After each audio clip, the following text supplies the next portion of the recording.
നിങ്ങൾ 400-500 രൂപ കൊടുത്ത് വാങ്ങിക്കുന്ന 1 കിലോ പീനട്ട് ബട്ടർ ഞാൻ ദേ വെറും 150 രൂപയ്ക്കാണ് ഉണ്ടാക്കിയത്.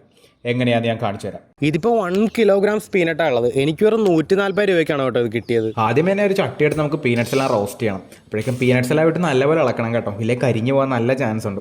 അങ്ങനെ കുറച്ച് ഇളക്കി കഴിയുമ്പോൾ ഒരു ചെറിയ മണവും പുകയും ഒരു കറുപ്പ് ഷെയ്ഡൊക്കെ കാണാൻ പറ്റും. അപ്പോഴേക്കും സ്റ്റവ് ഓഫ് ചെയ്ത് പീനട്സ് നോക്കുമ്പോൾ ഇങ്ങനെ ഉണ്ടാവണം. എന്നിട്ട് നമുക്ക് അതിൻ്റെ തൊലിയെല്ലാം കളഞ്ഞെടുക്കണം. അറിയാവുന്നവരെ കൊണ്ട് കളയിപ്പിച്ചാൽ പെട്ടെന്ന് കഴിയും കേട്ടോ. ഫുള്ളൊന്നും കളഞ്ഞില്ലെങ്കിലും മാക്സിമം തൊലി കളയാൻ ശ്രമിക്കുക. എന്നിട്ട് ക്ലീനും ഡ്രൈയും ആയിട്ടുള്ള ഒരു ജാറിലോട്ട് നമുക്ക് ആ പീനട്സ് എല്ലാം മാറ്റാം. ഒരു 3/4% ഇട്ടാൽ മതി കേട്ടോ. നൈസായിട്ടൊന്ന് ഗ്രൈൻഡ് ചെയ്ത് കഴിഞ്ഞിട്ട് കുറച്ച് ഷുഗറും കുറച്ച് സോൾട്ടും നമുക്ക് ഇട്ട് കൊടുക്കാം. എന്നിട്ട് അത് ഫുള്ളൊന്ന് മിക്സ് ചെയ്യാൻ മറക്കണ്ട കേട്ടോ. എന്നിട്ട് പയ്യെ അങ്ങ് ഗ്രൈൻഡ് ചെയ്യാൻ തുടങ്ങുക. എന്നിട്ട് നിങ്ങൾക്ക് വേണ്ട അത്ര ലൂസ് ആവുന്നവരെ പീനട്ട് അങ്ങോട്ട് ഗ്രൈൻഡ് ചെയ്യുക. എനിക്ക് കുറച്ച് കട്ടിയിലുള്ളതാണ് ഇഷ്ടം, അപ്പോൾ ഞാൻ ഇവിടെ വെച്ച് നിർത്തി. പിന്നെ നിങ്ങൾക്ക് കൂടുതൽ ഗ്രൈൻഡ് ചെയ്താൽ കുറച്ചുകൂടി സ്മൂത്ത് ആയിട്ട് കിട്ടും. അപ്പോൾ നമ്മളിത് പീനട്ട് ബട്ടർ ഈസി ആയിട്ട് റെഡി ആയിട്ടുണ്ട് കേട്ടോ. അപ്പോൾ ഇനി 400-500 രൂപ കൊടുത്ത് 1 കിലോ പീനട്ട് ബട്ടർ വാങ്ങിച്ച് തിന്നുമ്പോൾ ഓർത്തോ വെറും 150 രൂപയുടെ കാര്യം ഉണ്ടായിരുന്നുള്ളൂ.